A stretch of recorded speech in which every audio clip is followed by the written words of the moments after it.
Please welcome Dar Sleeper, the Design, Product, and Marketing VP at 1X Technologies.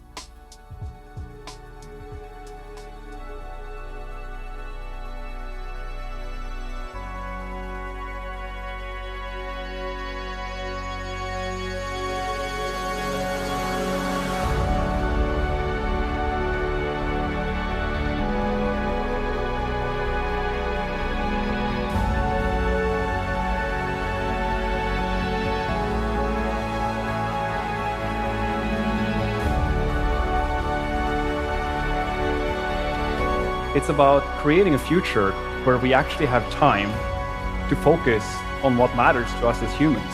But also, it's an opportunity to really have these machines help us solve some of the outstanding questions that we still have.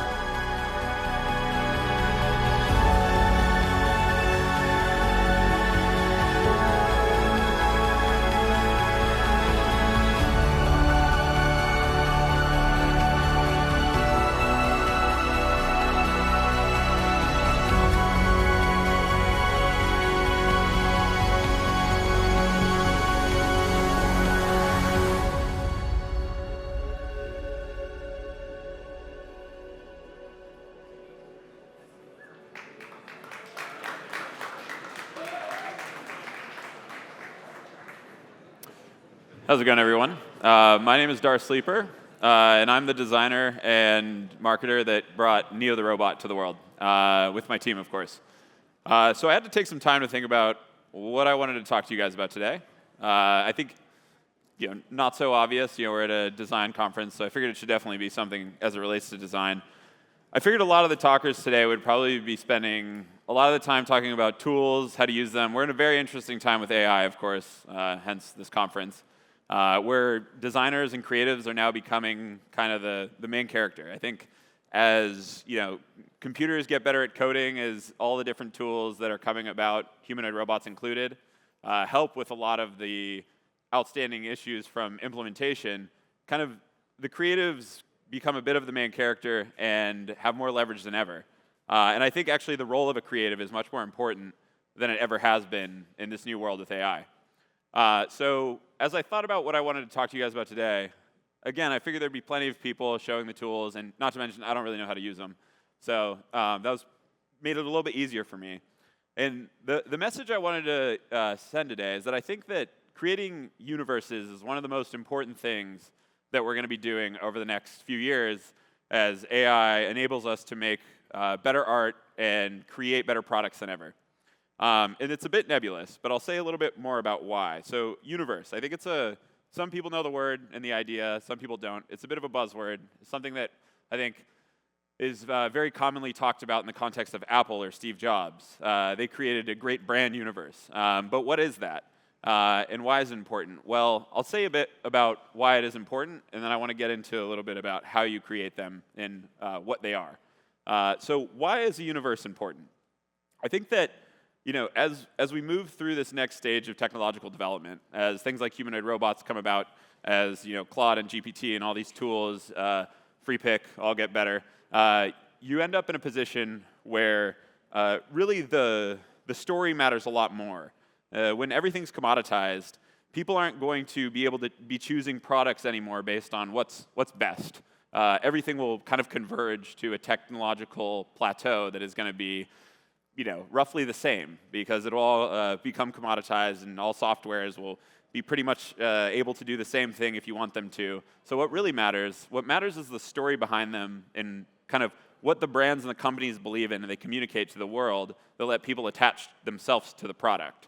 And if you have a great universe and a great story, which extends itself out from a good core set of beliefs, people will want to engage with your product. So I think building a universe is deeply important. And I often hear CEOs or VPs of marketing or just people around the valley say, whether it's a VC that's invested in this company and trying to help them, we have a marketing problem, or we have a sales problem, or we have a brand problem. And I think that these are very ill-defined problems.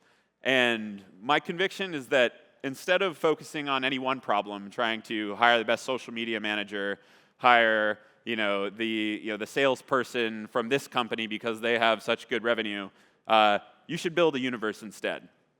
And what do I mean by a universe? So I'm going to get into that a little bit. I'm going to talk very specifically now and stop being a bit more abstract about what a universe is and start from really what I believe the core principles are.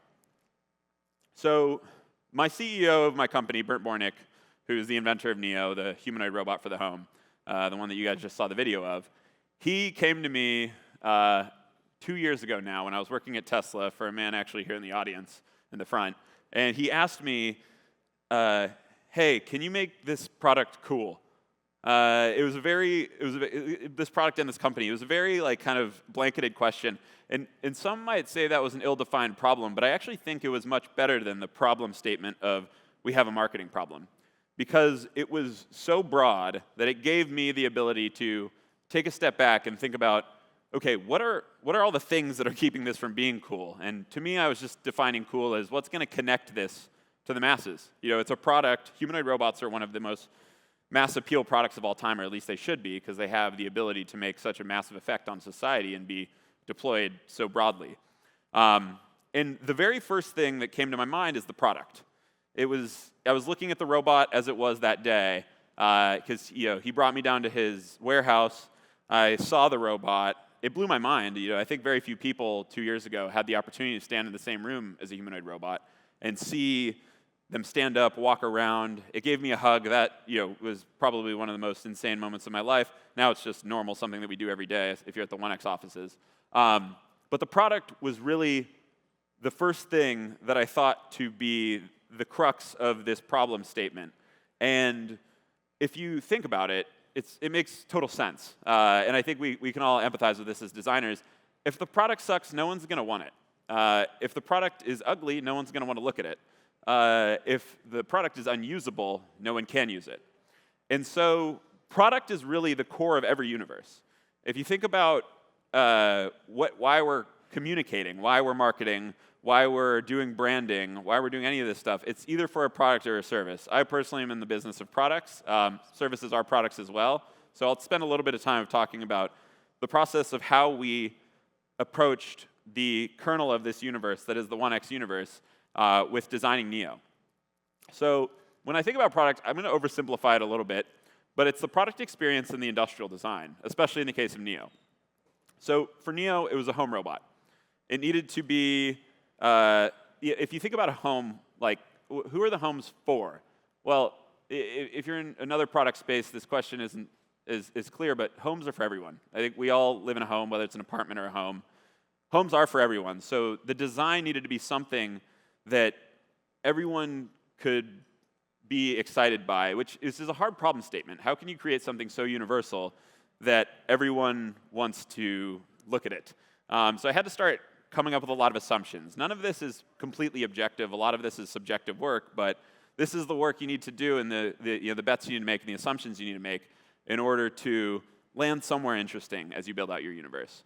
So for Neo, I basically came to the conclusion that the less you have to think about Neo, the less visual eyesore it is, the less it draws your eyes when it's in your home, the better.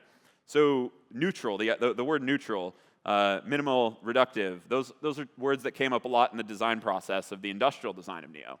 So we were just trying to figure out how to abstract it to the point where you didn't have to engage with it with your eyes, but when you did, it would be pleasant. And this is starkly different than what people have done in the humanoid robot space, where everything's kind of shiny, a lot of shiny metals, bright LED lights. And the way we did this was we just, again, took the face and we made it just a face. There's one face panel, and then we figured out on the face what needed to be there. There was hundreds of designs of Neo that had LEDs for the mouth to try to communicate the movement of a mouth, but did we really need that? Could we use the ears instead to communicate that the robot was listening or the robot was speaking? We kept going down the path of reducing it down to its minimal requirement in order to accomplish the goal of disappearing in your home. And I won't go too long on the industrial design of Neo because, again, I don't want to make this about Neo and me. I want to make this about how to build a universe. But this core question of how does Neo fit into the context of where it needs to be needed to be answered through industrial design, and same with any other product. What's it for? And then you move on to the product experience. So the product experience, as we've defined it for Neo, is as simple as possible. What does a 10-year-old do when they walk up to a humanoid robot? That was the question that guided most of the product experience development. Well, they talk to it, and they ask it to do things. That's it.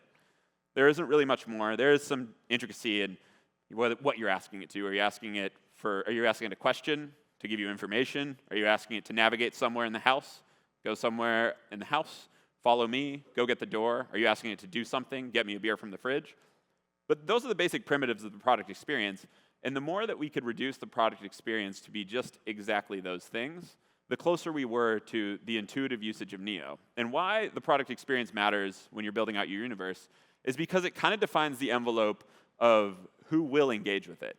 If you have a product experience that's complex, or say it's a developer type experience where you have to be an engineer to use it, or at least you have to be an engineer to understand how to use it, then all of a sudden you've reduced the potential impact of your universe down to just engineers. And then now that's where your marketing problem that you think you have actually becomes a product problem, because you've created something that can only really speak to a specific audience, and you're hoping and asking it to speak to a larger audience. So you can't solve that marketing problem without going down to the product. Hence why I believe product is really at the core of every single universe. And the next thing when you're building out a universe is the world, which this is a bit ambiguous. I'll make it less ambiguous in the next slide here. But the world is kind of the environment that the product sits in. And this matters a lot, especially when you think about building a brand. So if you want a brand, you need people to recognize the product. And the world around it should be an extension of your industrial design and the bets that you've made with industrial design. And the world that you put around your product, again, can feel a little bit ambiguous, but is actually very specific. It's the artifacts that you create. So are you creating merch? It's the events that you throw. When you have people in your space, does it feel like a clear extension of the product that you've created? Well, let's just go to the next slide so I don't have to speak so ambiguously here. It's the spaces that you create in the offices. So you have your offices, you have the sets that you shoot your videos in, and it is everything all the way down to the general aesthetic. So this could be your Instagram grid. If you go to your company's Instagram page, does that grid visually look like something that represents your brand and is an extension of your brand? So these are all the things that really go into making a great universe and a great world around your product. Everything down to even sound. We've spent hundreds of hours just tweaking the sounds in the videos that we put out to make sure it's reflective of the feeling that we want to put out there. Because these aesthetics, these artifacts, they all impart a feeling that's an extension of our robot. And I think people think that these things just happen, but I want to talk a little bit about each of these items on this screen. So from the aesthetics, that was an actual hallway that we built in our office for roughly $8,000 of wood and about 40 hours of sweat from another guy in the audience over here and somebody back at our office. We went to long lengths just to make that 4-second scene in a video feel like an extension of our universe, feel like a part of the world that Neo's supposed to live in. It had the nature. It had all of these different elements, the wood, the softness, the angelic look from the ceiling coming down onto the girl wearing all white in Neo. And even though it seems frivolous, these are the types of details that can come together to create the world around the product. The artifacts, we have gone, the pants I'm wearing today are actually pants that we've created for the brand universe because it fits into the identity of the company. This ends up being the stuff that the people wear around the office. This is all quite intentional. Events, I won't bore you guys and talk your ears off about how much effort we put into each of these things, but even that top right corner there, top right corner there, that's my living room. And my living room didn't look like that until we had to shoot this shot. And we wanted to make sure that, again, every single time you saw Neo, it showed up in the world that expressed the kind of beliefs, the textures, the feelings that we believe Neo wanted to communicate to the world without being able to do so, so we had to do it for Neo. So the world really matters. So you build a great product, you build a great world that's reflective of the product experience, or the product that you've built, and the message you're trying to send to the world, and then you need to create a story. So storytelling has become kind of this buzzword around Silicon Valley, I've noticed. Everybody is saying we need a storyteller. I'm seeing job listings go out online for in-house storyteller, you're getting paid, $300,000 to buy A16Z to tell a story, whatever that means. The people that are applying for this, I think it's probably somebody whose last role was a marketer. But it doesn't really, I don't think you need to have any specific background to tell a story. It's actually a lot closer to like a children's book than anything. I didn't have much experience in telling stories, but we've been credited at 1X for telling really great stories globally for now a couple of years. And I think that for your projects, for your products, the way you need to think about a story is like, where is it headed? And I'll contextualize it again in 1X because this is kind of all I know. But when it came to humanoid robots, the story was simple. It's humanoid robots are in labs. They're these like hyper-technical projects that are kind of now seeming like they're busting out of the seams to enter the world. And where they land is in your living room or in your office or just in the world around you, wherever they may be. And the story became very simple to be, what is the journey that Neo's going to go on through the world to end up next to you? That was the simplification of the story. And if you look at kind of the timeline of 1X, I always try to make sure our Twitter feed is reflective of the story one by one. So if it's like if it's an announcement about somebody who joined the company, that ends up on our LinkedIn because I don't think it belongs on the Twitter because I need at least one timeline that shows the progression of Neo going from R&D all the way to your home. And with the story, you end up with these sub-chunks. So you end up at a stop along the way. So one of the most recent stops we've taken on our journey of telling our story of Neo going into your home has been, hey, we are manufacturing these things at scale. This is important because we announced our product to the world in October. We've had some good AI breakthroughs since. We've changed our hardware since, which we haven't talked much about publicly yet.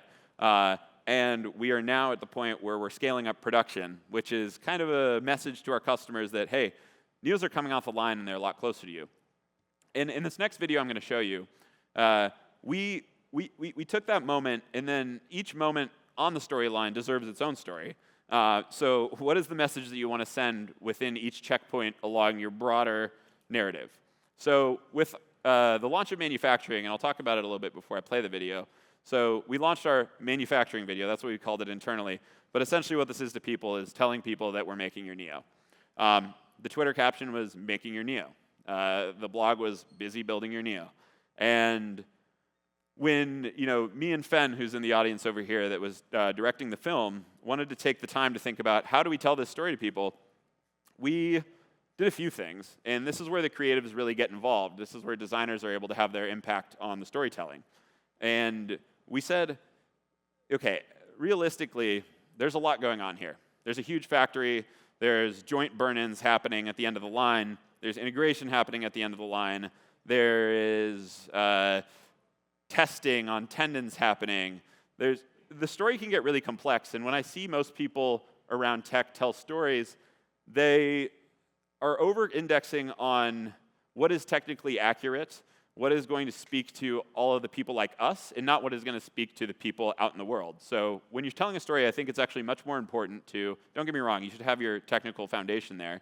If you have a very universal story, you should put out a technical blog that explains it technically. But I think the goal with storytelling should always be to reach the broadest audience of people. So we thought about the entirety of this manufacturing rollout that we did that I'll show you the video of, based on like kind of this very simple primitive of how would a kid expect a humanoid robot factory to look? And how would you communicate this to a child? So we structured the entire video to go from the parts, so the creation of the parts, down to the raw materials, to the robot arm being created and assembled, to the arm being put on the robot, to the robot walking off the line, to the robot getting its final craftsmanship check and put in a box. The put in a box portion ended up actually cut from the video because it didn't look good as the rest of the video. But that's the simple story, and that ended up being the creative direction for the entire story that went behind our manufacturing checkpoint for telling our broader story of 1X to the world. And I think one really fun story, too, to kind of express how far you should take it when you're trying to tell the story of your company is the quality assurance, or the quality inspection portion of our factory was kind of just all of these big LED panels and a lot of tools on a bench that were supposed to aid our craftsmanship check people over at our company to do their jobs best. And I said, okay, well, that's the end of the line. And when I was a kid, I thought a humanoid robot factory would have like some sort of special moment. Like, at the end of the line, the robot should come into the world in a unique way. So I talked to our VP of manufacturing, and I said, hey, all of those lights there, what if I put those in a ceiling of a space that was representative of our brand, representative of what the birthing of a Neo should actually look like. And over the course of a couple of days, and you'll see it at the end of the film, me, Fen, and B on my team, we put together drawings and then we actually put our wood shop for 1X internally because we were building too many things out of wood. And economically speaking, you shouldn't make that many things out of wood unless you're making them yourself. And we built a Neo birthing space to help tell the story. And the only reason why I wanted to go deep there is because I really do, again, per the last slide about building the world and how meticulous you should be about each detail, it's worth every small detail because each of those small details ends up being the cumulative picture in somebody's mind of what is your brand, what is your product, and what is the universe you've built around it. So with that...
Just for reference, that video was shot by a 22-year-old sitting right there.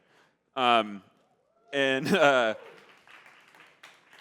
23? I don't know. He's young. And so, okay, so we have our product, which again is the kernel of everything. You have the world that you build around it for the product to live in. And then you can finally tell a story. And again, I think story comes before distribution. So now we're at our marketing problem. Story comes before distribution because without telling your own story, without a great story, there's absolutely no reason to do distribution. I think that marketing in the absence of all of the things before it falls flat.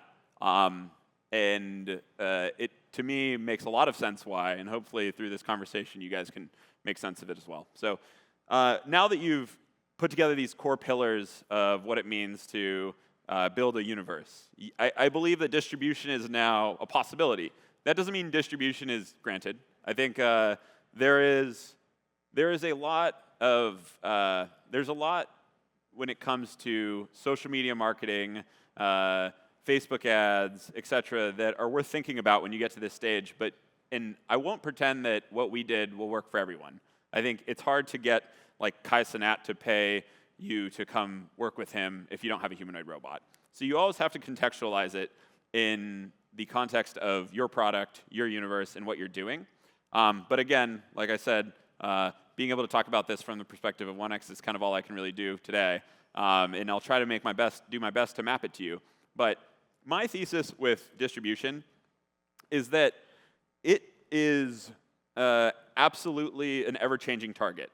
I think like the Facebook ads, you can run them today. They're going to get you a bunch of revenue, and eventually they'll saturate. The influencers in your space are going to maybe unlock a huge milestone for you guys from a marketing perspective. But what is true is that things always become played out. Things always become, in marketing land and distribution land, always become stale very fast. And so I think one of the most important things to think about when you're thinking about marketing, distributing your product is constantly take risks and constantly try new things. And when you find something that works, keep doing it. I think Mr. Beast does have it, and this is somewhat contrary to my point about things becoming played out, but this is why you need to test, is like, there's certain things that just do keep on working, and you should keep doing them. And we've found loads of those things along the journey. But I want to tell a few stories about how we've approached distribution in a way that I view as somewhat unconventional. So you guys can get an idea of what I mean by it's kind of worth just throwing the kitchen sink at new ideas in marketing, because people are always getting excited about new ways to consume media. So you also need to be getting excited about finding new ways to deliver your media. I think early on, one of the first things I did at 1X was I took our old robot, because the new robot platform wasn't stable enough to go, and I went down to Beverly Hills and moved my design studio into this streamer mansion, because I didn't know anything about streamers. I didn't know anything about this guy named Kai Cenat. I didn't know anything about this world, but my 19-year-old friend, who's a little brother of a friend, told me, this is the most famous man on earth. And I didn't know who he was, which made me think that maybe I don't know something. And so I took a step back and decided maybe I should consider working with these streamers. I didn't know anything about streaming. I know that sounds stupid today, but this was 2 years ago now. So, and maybe that just means I'm out of style. But regardless, I took a risk. I moved my entire design studio down there. We lived in this mansion with this guy for 20 days. It was, by most measures, especially being the first thing that you do when you show up to a new company to take over their design, marketing, and product, probably the stupidest thing you could do. It turned out to have 1.8 billion views globally, and our robot and the 1X brand, for the first time ever, started to be talked about everywhere. And that was one example. We've taken a few different bets in the streamer world. We had iShowSpeed over to the office. That was a ton of fun. And that helps, actually, that specific milestone, just to talk about the impact of one of these random crazy bets that you take. It was the thing that actually helped with employee retention the most, because now everybody who was at the company was at their Thanksgiving soon after, or it was Christmas, one or the other, and all of a sudden their nephews thought they were cool. So we ended up in a position where a lot of the 30, 40-year-olds around our office were now the cool uncle, the cool dad. Neo? No way. Did you meet iShowSpeed? And this is what I'm talking about throwing out as many bets as you can and seeing what works and what sticks, is because some of it might accomplish your marketing goals, but maybe on accident, by doing one of these things, you achieve your employee retention goals. So that is a few examples. I think one of the most far out there things that we've done is I became obsessed with GIFs. I said, if GIFs are this thing that end up in everybody's text message streams, everybody's sending GIFs to each other. My mom sends me GIFs when she has an emotion now. It's just like, if she's happy, it's a GIF. If she's sad, it's a GIF. There is so many GIFs sent around every day, and I don't think anybody was thinking about how do you hack the GIF system. So I went on this tangent about 3 months ago with some friends who'd done this before, and I was asking for advice from. And I said, what if Neo could represent every emotion? So we created animated versions of Neo that represented basically virtually every emotion in the world. So we have 700 GIFs of Neo that we've uploaded to the GIF store, or whatever it's called, the Giphy platform. And now because Neo's propagates so much of the world of GIFs, there is, I think, just in this last 2 months, 100 million people have sent each other Neos. And even though a lot of these people have no idea what a Neo is or who a Neo is, it's kind of implanting the idea of Neo in the back of people's brain. I didn't spend almost $1 on this. We just created a bunch of animations in-house. We have a lot of tools here at 1X that we've put together in the creative studio over time, and we just started uploading. And so this is an example of, again, something that still to this day no one understands, the GIF one specifically. I think a lot of these other bets I've taken along the way have shown to create tremendous returns for our company, both with being able to sell out pre-orders, being able to raise capital, et cetera. But the idea of a GIF, I don't think anybody will understand what the value of that is until the next generation of customers for Neo and the next generation of kids entering Silicon Valley come by and say, I know who Neo is. But all to say is, I think that with distribution, you have to think about how it makes sense for your company, what makes sense for your company. This playbook, GIFs won't work if you have the software platform that does payroll. Maybe, it might. But figure out how it works for you, and then try new things. Get weird, take risks, do things that nobody else has done, because we're really living a short-term attention economy right now. So maybe that changes, but while that's the case, it's both scary because you have to figure out how to tap into that psyche, but it's also great because if you do something that doesn't go so well, like in our case, Neo filling up the dishwasher for Joanna Stern didn't go great, people forget about it pretty quick. And I would encourage everyone in the audience, if you are on the marketing side of your company, just to let it fly for a while. So these are the elements of a universe. I think that universes are well worth building, and I guess maybe this might sound.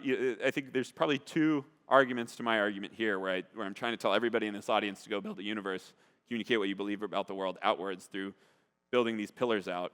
One is I don't have a humanoid robot. How am I going to do this? I would say that's cope. I think everybody here can build a universe. I've seen many do it. Steve Jobs had computers. I guess those were cool. But I've also seen some of the best companies of today that are software platforms build great universes. And if you'd like me to send you some examples, I will. And the other one is, doesn't this cost a lot of money? The 1X Creative Studio, I think over the first 8 months, spent $25,000. And how do you do that? Well, you do a lot of shit yourself. Pick up the camera. Watch 100 YouTube videos to figure out how to do it. It sounds inefficient, but the returns on that, if you can build a great universe, are immense. Because when I picked up the camera to shoot some videos, I was able to attract one of the best creatives in the world that at first was willing to work for me for almost nothing, and now he's well paid. But the other thing too is just like continue to engage in the world of technology in a way that's full of love and passion. Maria in the front right here, she's been a big supporter of us since like the very first day that I started at 1X. She sent 1X or me an encouraging DM almost monthly, and it's really hard in the humanoid space because it's so full of kind of FUD and haters. And like Maria was telling me she wanted to meet Neo, and I almost never say yes to somebody meeting Neo because it's like our time is super valuable when you're trying to deliver humanoids to the world. But when somebody supported me so much, I wanted to support her badly. And then me supporting her ended up being her supporting me. And that virtuous loop exists across everything I've done, from product design, I've gotten help from some of the best creatives in the world because I give them as much love as I can, and I cook them warm meals. I had no business working with some of these industrial designers that I've ended up working with. Film, like I said, we've gone and we've put out we've gone and done work for other companies because we just think putting goodness out into the world will come back to us. And so if you are worried about building a universe, I guess just start with like standing on like a core tenet of if you do good things for other people, people will do good things for you. And when you have a mission and you have a goal, and when it's finally time for you to ask for help, people will come rushing to your side, and then you can build one of the best universes of all time. That's it. Thank you.